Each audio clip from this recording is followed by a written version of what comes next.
সংসার হয়ে গেলে একটা মেয়ে মন থেকে কি হারায় জানেন? যত্ন। কেউ তাকে ভাত বেড়ে দেবে, সেই যত্ন। কেউ তার কথা শুনবে, সেই যত্ন।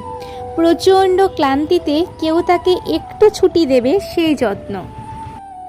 এইসব হারিয়েও মেয়েরা কেমন সংসার আগলে ধরে জীবন পার করে দেয়। ছুটি নেই, ছাড় নেই, চোখের জলের কোনো দাম নেই, তাও সংসার আগলে ধরে রাখতে কি প্রবল আগ্রহ মেয়েদের। এই আগ্রহকে কি বলে জানেন? অদ্ভুত একটা নাম আছে এই আগ্রহের, মায়া। নিজেকে নিঃস্ব করে সব আগলে রাখার নামই হলো মায়া। অথচ তার জন্যই কারোর মায়া হয় না। সব কিছু করেও নাম নেই, নেই তার জন্য কোনো ভালোবাসা। এটাই হলো মেয়েদের জীবন।